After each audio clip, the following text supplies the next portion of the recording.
I want to welcome all of you, members of the media who are here, our support team that does a lot of good work.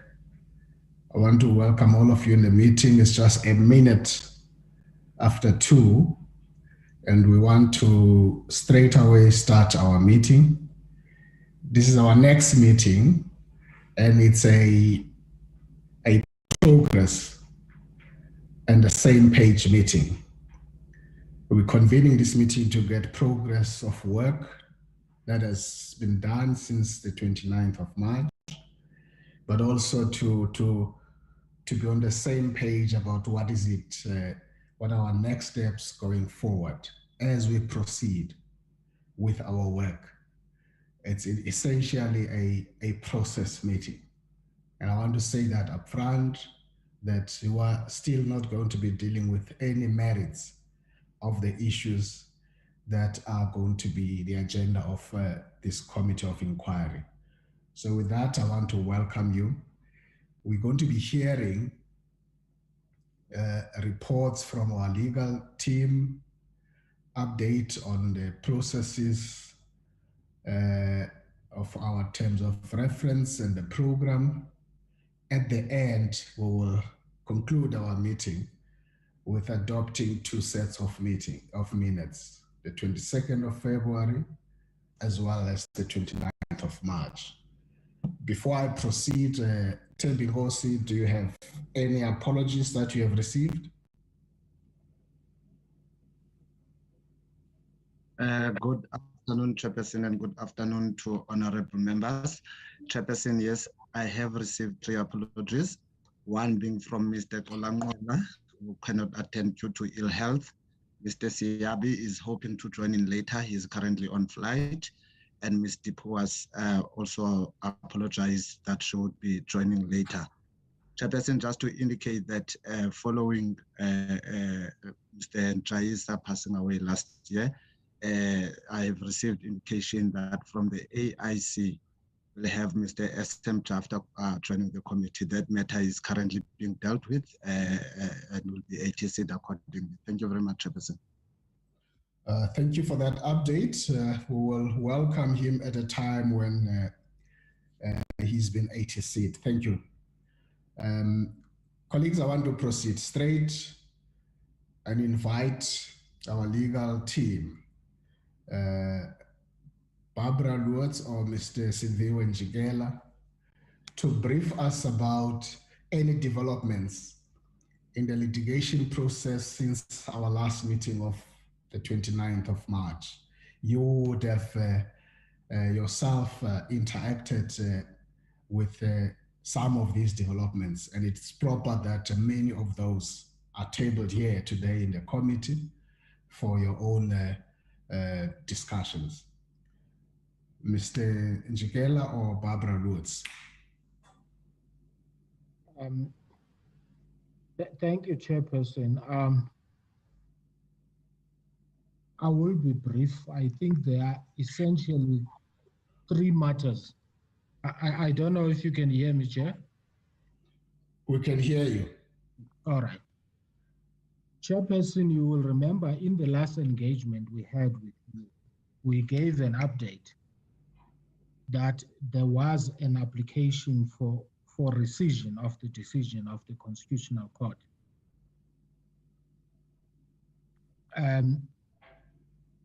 That application was pending at the time. We further advised that the application on its own does not interdict the processes of the committee. Since then, the public protector filed an application in the Western Cape High Court, wherein they sought to interdict the Section 194 process and also to interdict the president from making a decision on the issue of the suspension. The matter was set down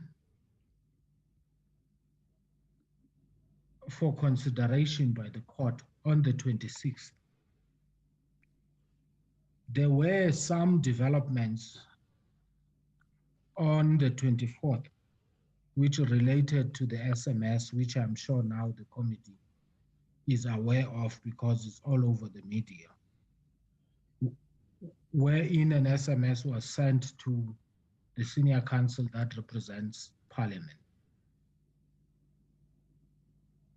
That SMS resulted, Chairperson, in an agreement being reached between the parties on the 26th when the matter was supposed to be heard, wherein it was agreed that the matter must be postponed to the 18th and the 19th for a specific reason, to allow the parties to report the matter to the Chief Justice and for the Chief Justice to investigate the matter, because it came from nowhere. And I don't want, Chairperson, to go into the details of that because I'm sure the matter is still under investigation. So as we stand, the application now is set down for the 18th and 19th of May. But there has been a development, Chairperson, where I'm sure in your last meeting you said there is this festival of correspondence. The festival continues. Okay. We have since now received a communication wherein the public protector wants to have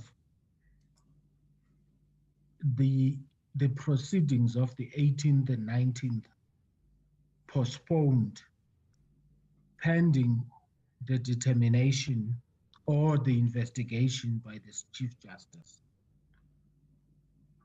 But there has been a development in the meantime that on the 6th, the Constitutional Court issued an order wherein it dismissed the application for rescission.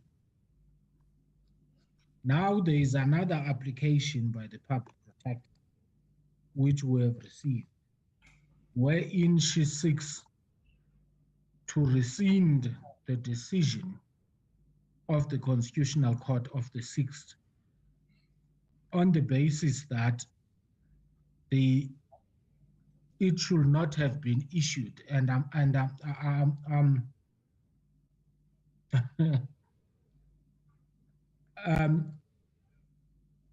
I'm trying to find the right word, Chairperson, but it seeks to rescind the decision, not to rescind the decision of the Constitutional Court. So we are in that space, Chairperson, therefore, that there is an application at the moment again for the decision of the 6th to be rescinded, because apparently the Chief Justice should not have allowed the judgment to be issued while he is still investigating the issue of the SMS. So that is the status, Chairperson, as matter stands in as far as the litigation. It is again, Chairperson, like we said in the last time, that the matter is up to the committee to make a decision. But those are the developments that I think are relevant for us to share with you at this moment. And we're trying not to go into the merits of the application because out of respect for the court processes. But we leave the matter in the hands of the committee to make a decision on how it intends to proceed. Chairperson, may I just say that there are my colleagues on the platform through you, if there is anything that they believe is also significant for this briefing, that you may allow them to add or subtract from what I've just stated. Thank you very much, Chairperson. Thank you, Mr. Njigela. That's certainly in order. If any of your colleagues want to add, they are invited to do so. Any additions, colleagues, on what has been put on the table? Or are you happy?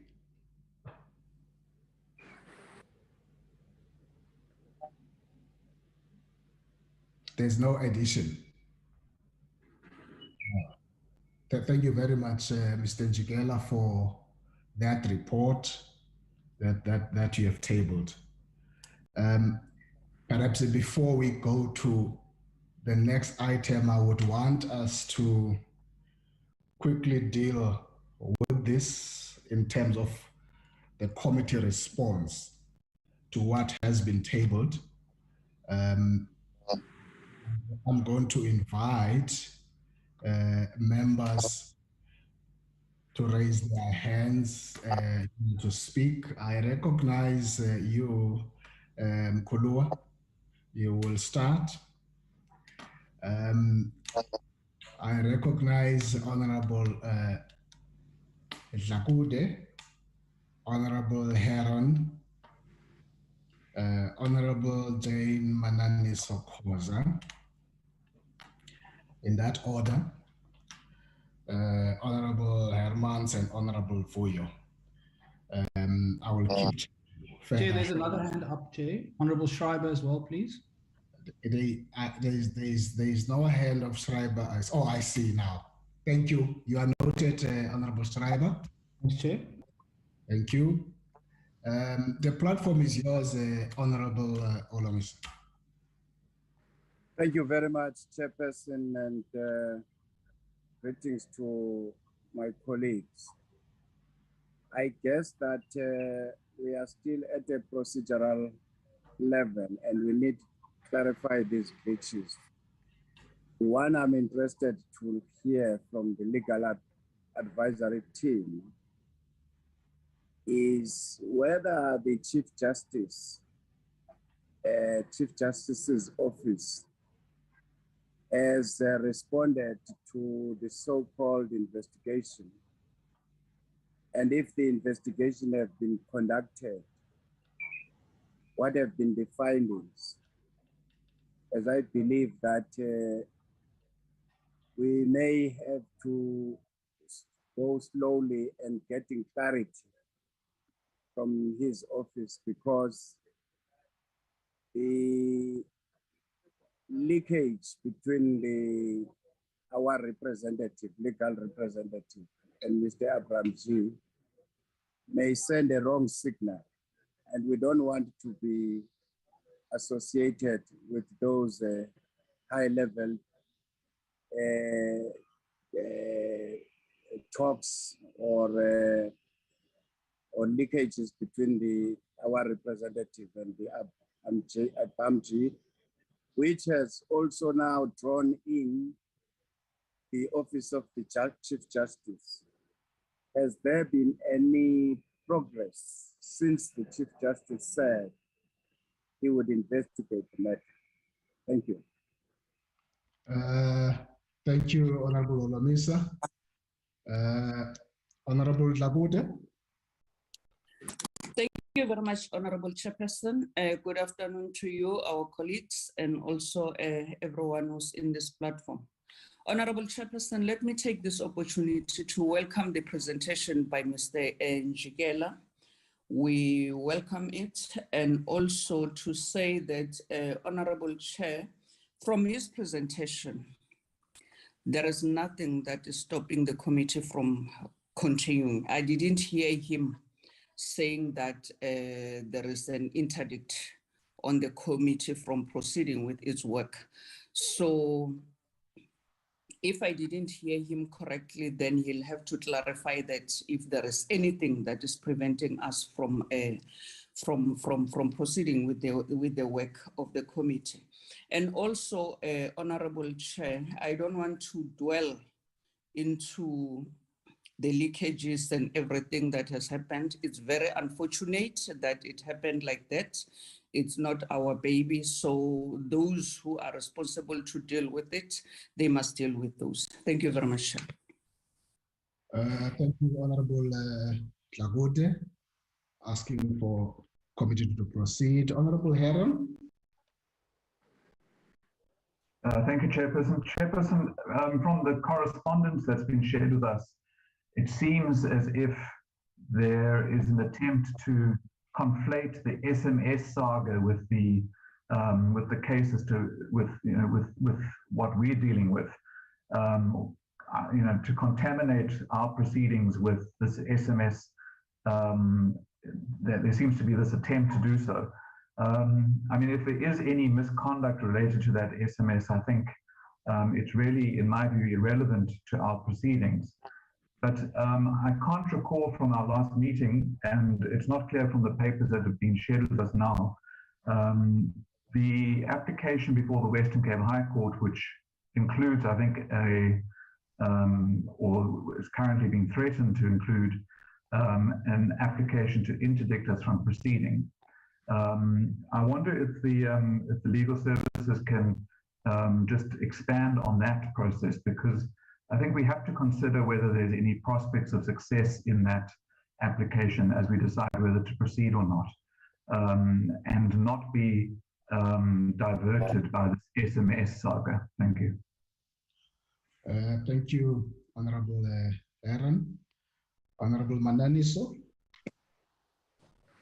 Thank you, Chairperson. Let me start by greeting you, Chair, and as well the legal team and honorable members on the platform. One must agree that I'm a little bit covered by Honorable Takuta with regards to the issue of the SMS investigations. So I want to check and get the clarity in terms of what are the implications of us proceeding with our work while we still awaiting the issue of the SMS. However, if it doesn't have any negative implications, Chairperson, I would want to say that we must proceed with the process as agreed from our previous meeting. Thank you. Thank you, Honorable Mananiso. Honorable Vuyo. Thank you, Chair. Also want to welcome the presentation. Where I am, I'm having network issues, so I can't switch on my video. The first thing, Chair, is that the SMS issue, we can't make it a weak or an issue that is not serious allegation, which points to the serious criminal conduct on part of some of the Constitutional Court judges. And, it brings another dimension which cannot be brushed aside or swept under the carpet. Therefore, the investigations that the Chief Justice has committed to do, we don't know what those investigations, what they could unearth. They could unearth a lot of things. So we can't just sweep it under the carpet or just relegate it to something that might not have influenced how the Constitutional Court judges dealt with the matter of the rescission application. Therefore, since the investigation is still underway, secondly, there is a police investigation that is also underway on the part of Mr. Abramji.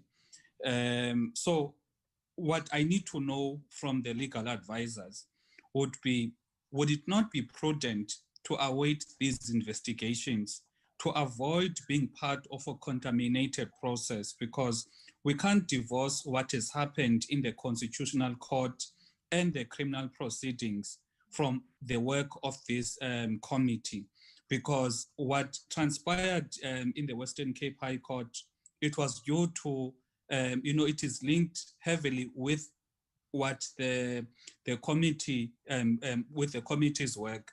Therefore, that is why I want to just have one question, Chair, on the prudency of continuing with the process which might be contaminated, which there are still findings we can't preempt what the findings may be. And if findings that the Chief Justice might unearth was maybe there was influence in the part of the Constitutional Court judges on that rescission application, therefore that would impact now the direction of the committee. So let me leave it at that, Chair. Thank you. Thank you, Honorable Zongula. Before I invite Honorable Schreiber to be the next speaker, I want to ask all members of this committee that we desist and stay away from any allegation and imparting the conduct of judges in this particular meeting. I would want to caution that we don't do that. Honorable Schreiber. Thank you very much, Chair, and thank you for also mentioning that. Just to add my voice to the voices that have said we must continue here, and perhaps with a quick reminder of the reason we are here is a motion that was adopted by the National Assembly, and that motion stands until such time as it is overturned through a decision of the Assembly, or if there's some kind of ruling or finding from a court that prevents that motion from proceeding. From what I was hearing today, Chair, I don't hear anything of that nature. And in fact, should we indulge this latest episode, it's really concerning to me to hear that if we consider pausing or suspending our operations because of an application for rescission of another application that was decided not to be rescinded. In other words, we're going down the rabbit hole here. What prevents a third or a fourth or a fifth application rescission? It becomes a bit of a farce, frankly, there, Chair. So I think if people have the right to take all kinds of applications that they want, but certainly this committee should not be paralyzed by Stalingrad tactics from outside of the committee. We have a clear mandate, and until such time as we hear that that mandate is not valid, we have a duty to proceed. Thank you very much, Chair. Thank you, Honorable Schreiber. You will be followed by Honorable Jumat Peterson, and as well as Honorable C. Hermans. Greetings to you, Chairperson, and my apologies for not starting my video. I have network problems, so greetings to the members on the platform, and thank you for the opportunity. Chairperson, the Public Protector has filed a rescission, and we've spoken about this rescission application for whatever reason. But from a litigation point of view, there is nothing before the committee other than this, and that there is no legal impediment for the committee to continue its work. My belief then is, Chairperson, as the previous speakers who motivated for the continuation of this meeting, is that we should not conflate the matter of the SMS with the work of the committee. The investigation by the Chief Justice should be allowed to continue, but that there is absolutely nothing which then stops the committee from continuing with its work. I would thus then propose, Chair, that we continue with the work of the committee. And then, Chairperson, at a later stage, I'd like to know that the Public Protector's Office appeared before the Justice Portfolio Committee today, and the question that was asked, but which was not answered, and then there was an intention from the Office of the Public Protector to give a written response to the question, and that was the question pertaining to how much and who pays for this litigation costs. And then the office, I think, must be giving us that response. And if in the future, Honorable Chairperson, this committee can also be furnished with this information, because it is quite bizarre. It would be quite bizarre if government is paying for government to take government to court. It's a little bit, I don't understand how that is happening. And in future, could this committee be given an explanation for this? Thank you, Chair. Thank you, Honorable Jumat Peterson. Honorable Hermans, you will be the last, and then I ask the team to respond, and then I will summarize and make a ruling. Thank you. Honorable Judy Hermans. Thank you very much, Chairperson. Thank you very much, Chairperson, and thank you to the legal team for the summary that was requested and given. I want to support those who are saying that we must not conflate the work of this committee, which we have been authorized to undertake and mandated to undertake by a motion of Parliament. We must not conflate it with everything else that is happening in the courts out there, because that means we will be paralyzed and we won't be able to proceed. From the legal briefing that we got at the start of this meeting, I want to support those who are saying there is nothing stopping us from continuing with this fact-finding mission that the National Assembly has authorized us to do, and that the work of this committee must continue. Thank you. Thank you. Chairperson, it's Honorable Swede. My hand was up. Maybe you can't see me. Sorry, Honorable Suwele, I will come back to you. I've just noted those hands. I quickly want to get the team. Just hold back. All right. Thank you. Thank you. Mr. Njikela and your team to briefly respond to those issues, and then I'll come back and summarize the discussion.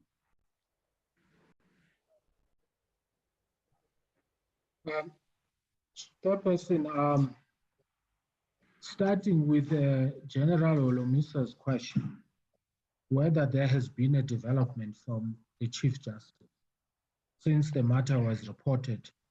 To the best of my knowledge, there has been none. So I will assume that the matter is still under investigation, but that is a matter that is within the office of the Chief Justice. The next question, Chairperson, is from the Honorable Heron, which is regarding the prospect of success. Chairperson, I am reluctant to go because, like I said, I do not want to speak to the merits of the application by the public protector, because I don't think that is my part. We may have a view on it, but what I will say is it is quite a surprising move that we have received now. But I don't want to go to the merits of it, whether it has prospects or not. It is for the Constitutional Court to pronounce on it. The next question was from Honorable Mananiso, I think, which relates to implications of proceeding. Chairperson, like we have been saying for the past couple of months now, there is no legal impediment to the committee proceeding. And I think our position has not changed, that legally nothing prevents the committee, but the committee has an option to decide what it wants to do. Honorable Vuyo, will it be prudent to stop the process pending investigation? That is entirely within the discretion of the committee chairperson, and I don't want to traverse that area. There was an issue of cost that was raised by Honorable Jumat. Chairperson, that is an issue that again goes to litigation strategy. And I don't think it will be prudent for us as legal services to discuss the issue of how we intend to deal with the issue of cost in a platform like this. So for now, we will reserve any comment on it. And we acknowledge the concern that Honorable Jumat has just expressed, but we don't think it's our space to deal with that. Honorable Herman's confirmed that the committee must continue. So I don't think there is any question that needs to be answered from my side. Chairperson, those are the issues that I picked up, unless my colleagues, again, through you, Chair, would love to add anything on that. Okay, thank you. Any additions from the legal team? Any additions from the legal team? None. Because I want to summarize this matter pretty clear from where I'm sitting. I see that. I see your hand. Honorable Heron, you want to clarify something about what Mr. Njigela was saying? Yes, please, Chairperson, if you would allow me to. I wasn't asking. I thought you were asking, you were talking about the interdict and not necessarily about the Western Cape proceedings, not the Constitutional Court proceedings. Go ahead. Go ahead. So you've clarified it. My question was not about the prospects of success of the rescission application in the Constitutional Court. I was asking to be reminded of where we were at with the proceedings in the Western Cape High Court, which were suspended in order to deal with this SMS, and whether the proceedings in the Western Cape High Court include an application to interdict us from proceeding. Okay. Perhaps just before I go to recording in progress, to clarify the matter, that the application to the Western Cape High Court was in two parts, Part A and B, which included interdict. It is both those parts that have been postponed to the 18th and 19th, even if by the time they get there, a number of issues are moot. But I'll ask Mr. Njigela to, now that you have clarified it, to re-clarify it. Before I go to you, Mr. Njigela, Mr. Olomisa, you have your hand up. No, I would like, Chairperson, that Mr. Njigela should also respond to the rule of sub judice. If the matter is in the High Court of the Western Cape, are we sure that we are in the right course to debate the matter? So if you can also answer us on that. All right, thank you, Mr. Olomisa. Awesome. Miss Siwela, do you want to come in now? Chairperson, you may summarize, but what I want to say, I'm concurring with the speakers who are saying SMS has got nothing to do, it has got no relation with the committee. We need to proceed. Yes, we are saying the Chief Justice must investigate those SMS, but it has got nothing to do with us. I'm supporting colleagues who are saying we need to proceed as the committee. Thank you. Thank you, Honorable Siwela. Mr. Njigela, quick one.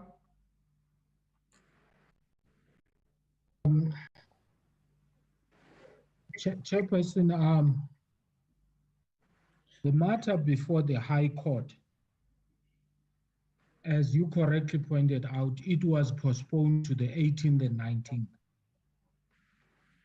And the basis of that application, as you will recall, was that there was a rescission application, which rescission application now has since been decided on the 6th of May.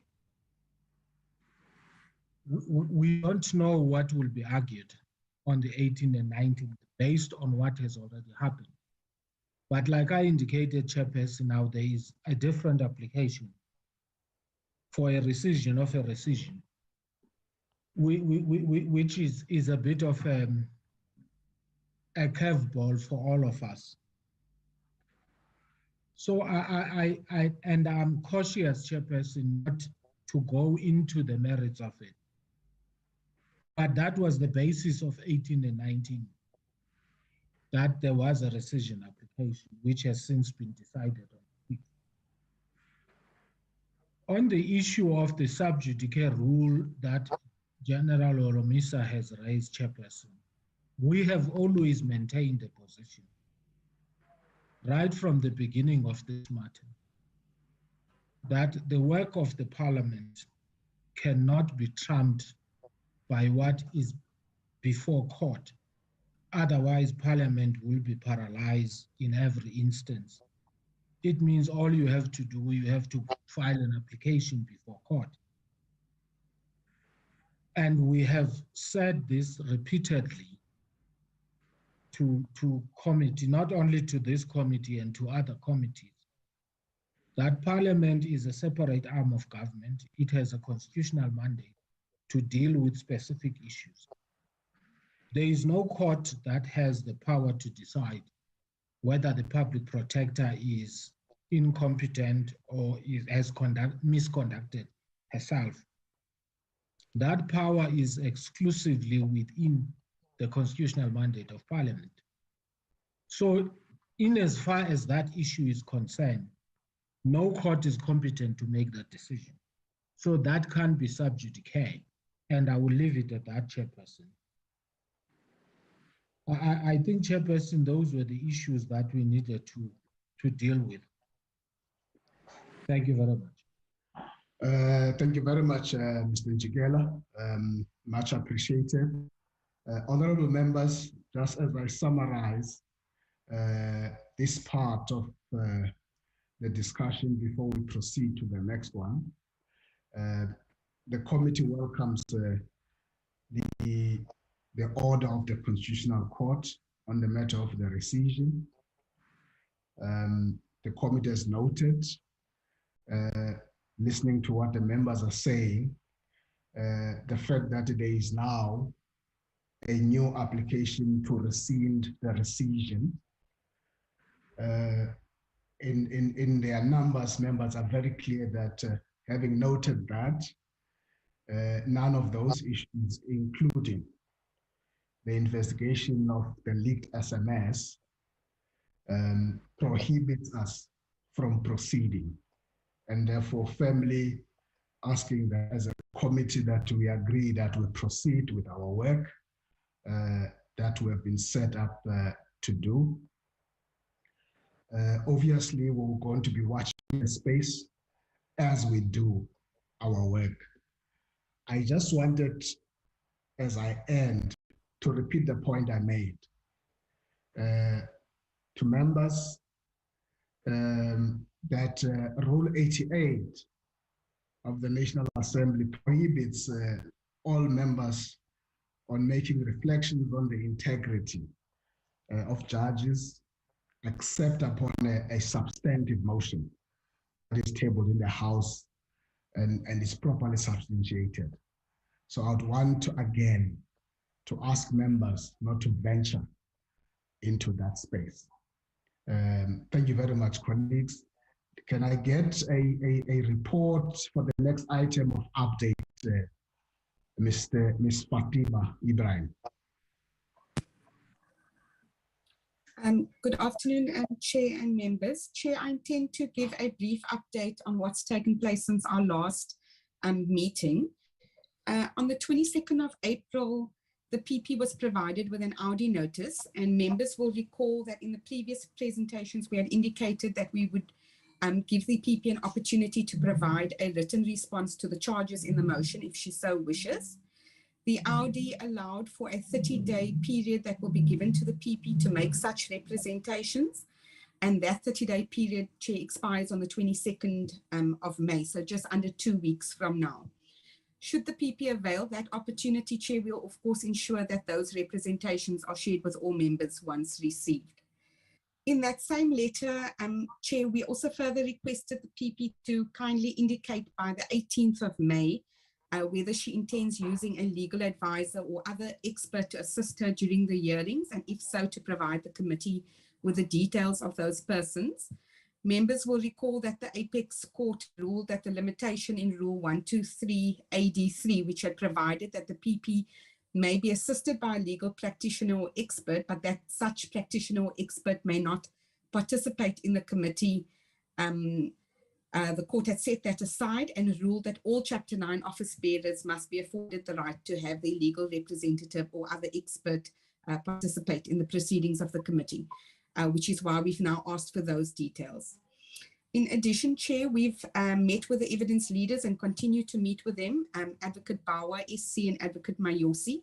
And together we've started the process of analyzing the evidence and preparing for the hearings. In the coming weeks, we will continue the process of identifying witnesses. And to this end, we have finalized a public call for evidence, and this invitation will be advertised by Friday, if I understood the committee secretary correctly, but he can amplify on that during his presentation. Chair, in terms of that notice, the public will be invited to furnish the committee with any evidence that can assist the committee in its assessment of the motion. Such evidence, Chair, will include evidence that may support the motion or evidence that may dispute or oppose the motion. The invitation notes that the committee secretary should be given notice of the intention to submit evidence by 23rd May. And the public is also invited to let us know by this date of 23rd May whether they require assistance in making a statement under oath or otherwise in handing over the evidence. And such assistance, Chair, will be rendered by the legal team. All sworn statements and evidence must be submitted by 12 o'clock on the 3rd of June 2022, and that's a 3-week period from now. Chair, importantly, we included a caveat in terms of which evidence that is not foreshadowed on affidavit will not be admissible. And this speaks to the seriousness of the matter, and it's intended to ensure that the committee is not inundated with statements by persons who are not willing to make those statements under oath.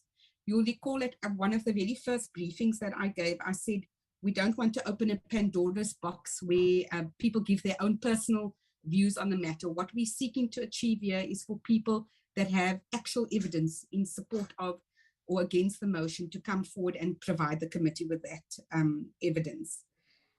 We'll then undertake a process to determine whether any of those persons or institutions that have provided evidence, whether they need to be called to the oral hearings, and if so called, that would be subject to the Powers, Privileges and Immunities of Parliament and Provincial Legislatures Act and the related rules of the Assembly.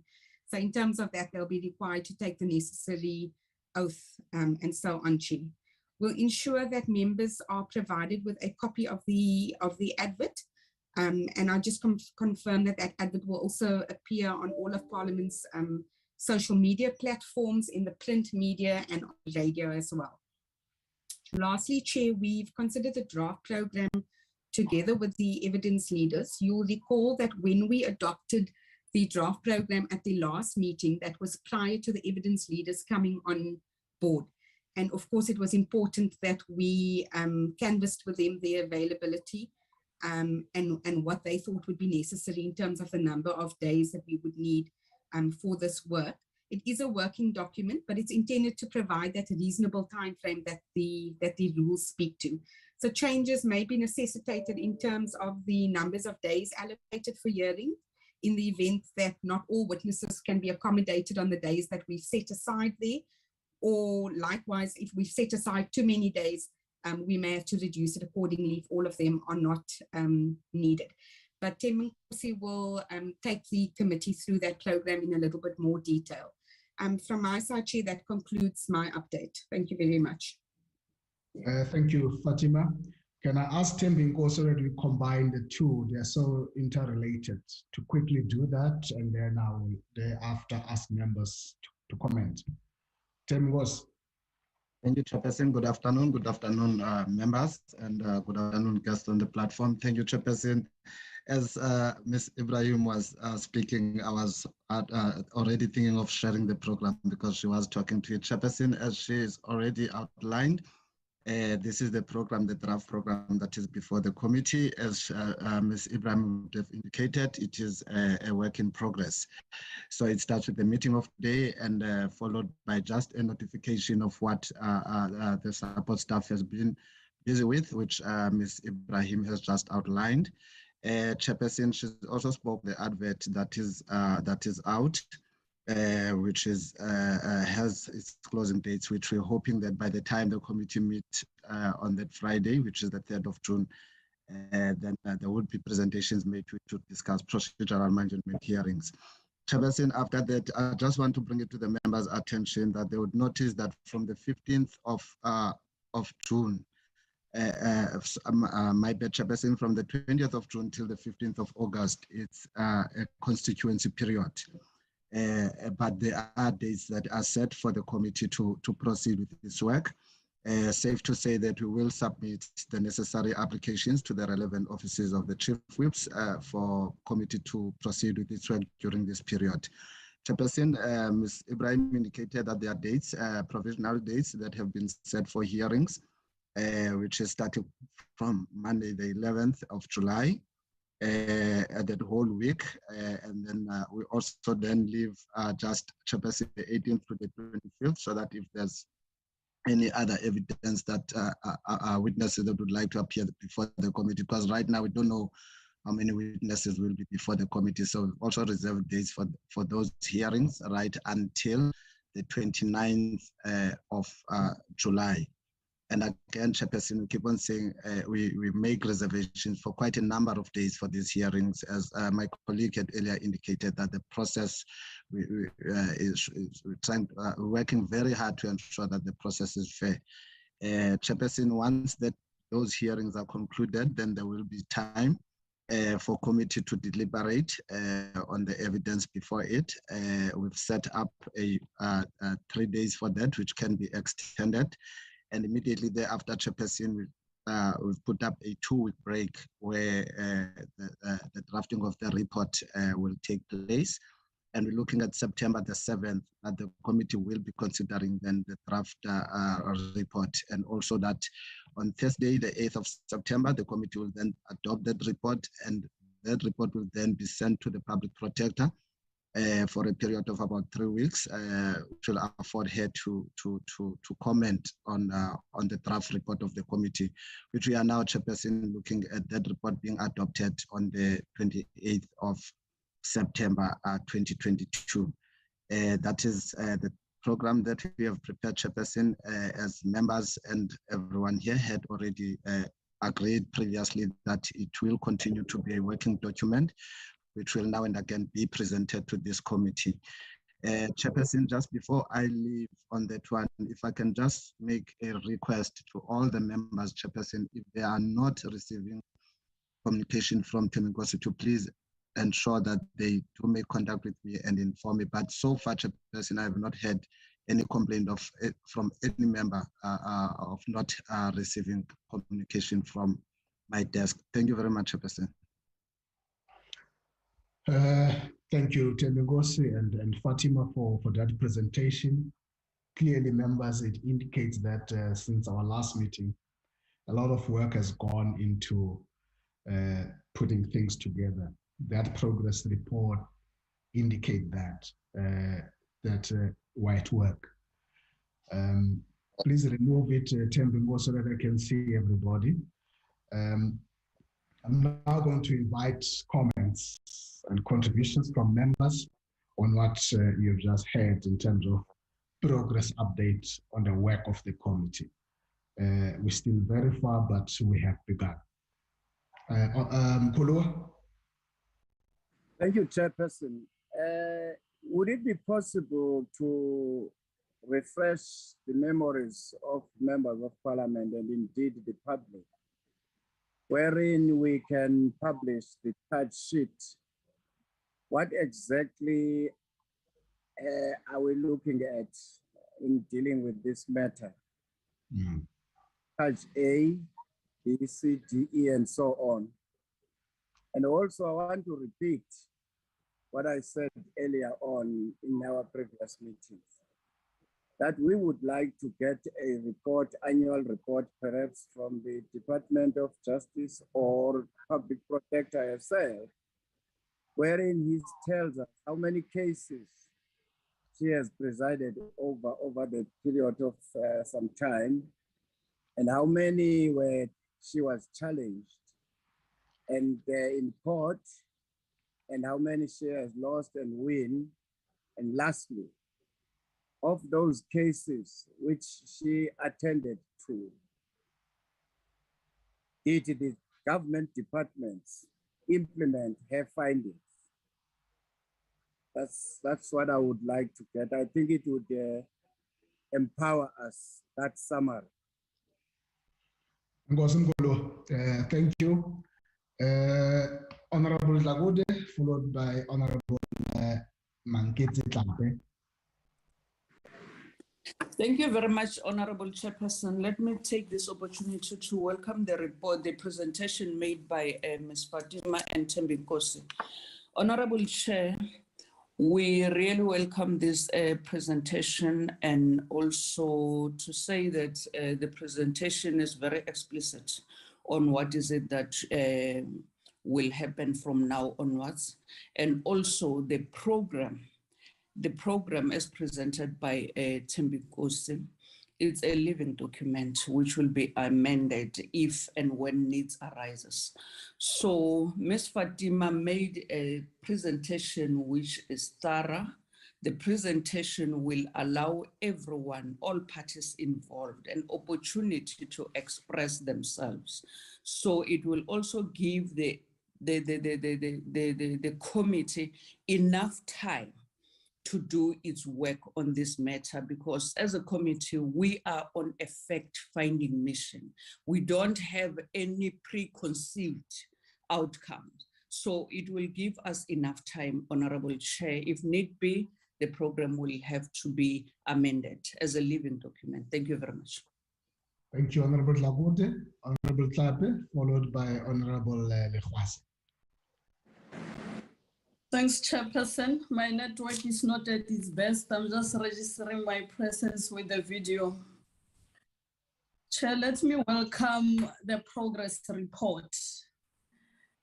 On the presentation that Ms. Fatima has made, I think the issue of Audi, Chair, has been taken into consideration as we agreed as this committee.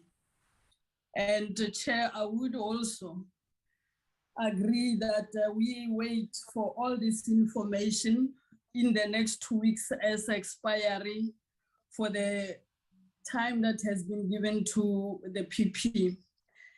A principle of fairness has been applied, and I'm happy, Chair, that this committee has also invited submission of the legal advice of the PP as we agreed in terms of our legal prescripts that for audit purposes, her legal advisor should be able to form part of this committee.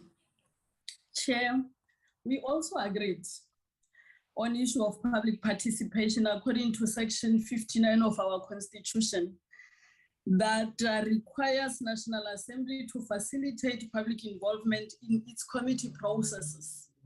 And I'm happy, Chair, that today we are being given a report that will be taken into consideration. The public will be allowed to participate in the processes of this committee. I also agree, Chair, with the sentiment that let this program remain a living document so that we are able to be flexible because of the nature of the process that we are dealing with. I therefore, Chair, agree that we approve this living document as it has been presented for now. Thank you.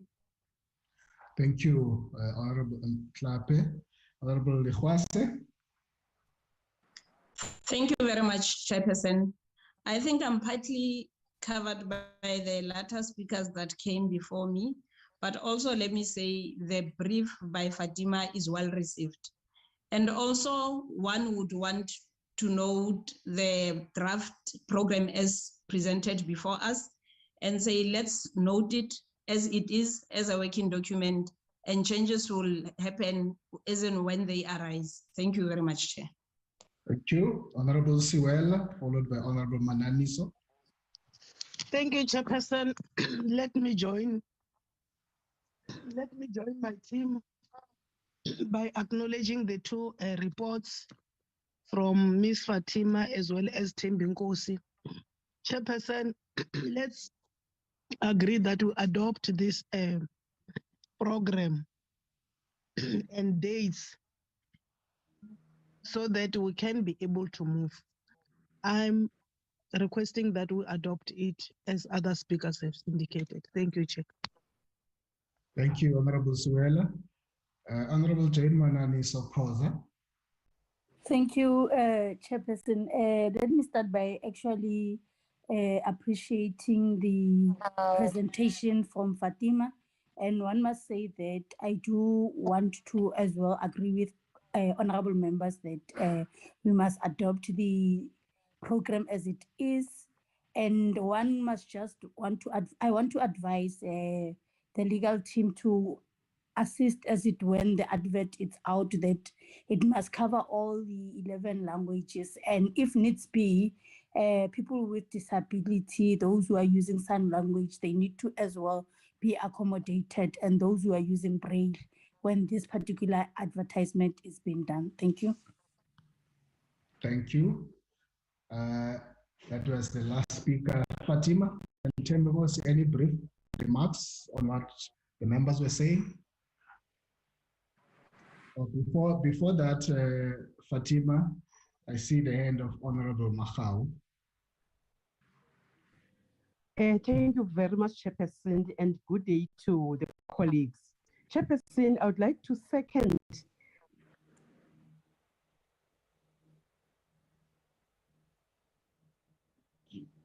You are breaking. You are breaking. We can't hear you. Maybe I've got a network problem, sir. Okay, you can start again. Okay. I would like to second the input by Honorable Lomisa by saying that as a committee, we need really to get the performance of OPP during her term of office and what has been done in terms of complying with the issues which were raised by the Auditor General as a package of this committee, so that we have an insight of her performance during her term of office. Thank you very much, Chair. Thank you, Honorable Mahau. Tembingosi and Fatima, your quick responses to those issues. Thank you, Chairperson. Chairperson, if I understood Honorable Halimisa correctly, would like for us to share the motion that contained all of the charges.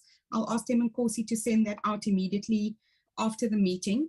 Chair, on the second issue, we have already instructed the research team to look at some of those statistics that the Honorable Member raised, and that's echoed by Honorable Marawa as well.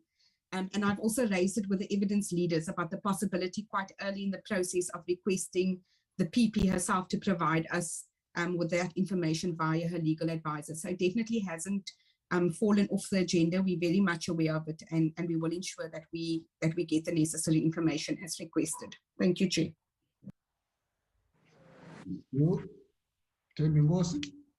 Thank you, Chairperson. Just one matter that I need to respond to, which had been raised by Ms. Mananiso. Chair, we will do everything to ensure that the advert is circulated as widely as possible. Sometimes it might be circulated in a language through radio other than print, because you remember that sometimes there are different publication dates, especially with the community media, that sometimes only publish once monthly. But we will do everything to ensure that the advertisement is circulated as widely as possible. Thank you very much, Chairperson. Okay, thank you. Thank you for those responses. I take it, honorable members, that your clarities have been attended to. I want now, for completeness sake, in wrapping this up, there's been a proposal to approve and second to adopt this program, this living document. Honorable Malham, you would remember at the beginning that you had some difficulties about the living document. It's demonstrating now how it is living. I did not get anybody with a difficulty about us approving and adopting this program. And as such, if there is none, I want to therefore make the point that the The program as presented, being a living document, stands adopted by this committee in this meeting of the 11th of May. Are we agreed on that, members? Agreed. Agreed. Agreed, Chair. In order. Thank you. That's one opportunity you will get where you just come in as if you're in the house. Thank you. Appreciate it for that. Thank you. Then that matter is wrapped up in that way. We proceed and get quickly to the last item of our meeting. The last item of our meeting are two sets of minutes of the 22nd of February 2022, as well as the 29th of March. We'll start with the February minutes, and I'm going to ask Thembinkosi to go through it page by page, and I'm asking members, as you have read these minutes, they were sent to you. If there are any corrections, you indicate if there are any in each page, and thereafter we'll get into the process of adopting.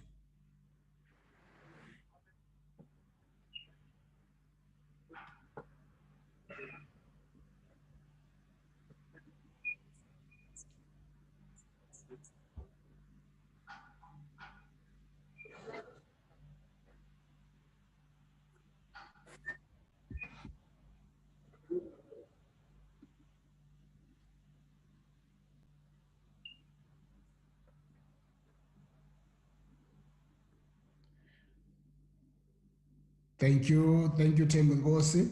Honorable members, there being no corrections to the minutes, do I have anybody approving the minutes? Honorable Suwela, I move for the adoption of the minutes as a true reflection of what transpired on that day. Thank you. Thank you, Honorable Suwela. Any seconder? Chair, I second the minutes. Honorable Mailham seconds. Thank you very much. The minutes are adopted as a true reflection of our meeting. The next set of minutes, Thembinkosi. These are the minutes of the meeting of 29 March 2022, our last meeting. Again, the same process for corrections. We'll go page by page. Page 1, you move, Thembinkosi. Seeing that members have also received these copies. That's page 2, page 3.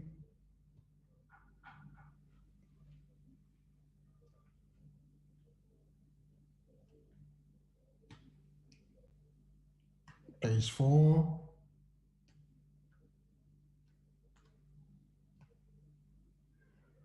Thank you. There being no corrections, may I ask if there's any mover for the minutes? Lekwase moves, Chair. Honorable Lekwase moves for the adoption of the minutes. Any seconder? I second, Chair. I don't get who's seconding. Oh, Honorable Mahlaule. Yes. Seconds the minutes. Thank you, Honorable Mahlaule. Colleagues, the minutes stand duly adopted by this meeting. I want to thank you. The time now is 5 minutes after 3. We just had a meeting less than just 60. So I want to thank you for your prudence, for your conciseness, and for your engagement. We are at the beginning of this process.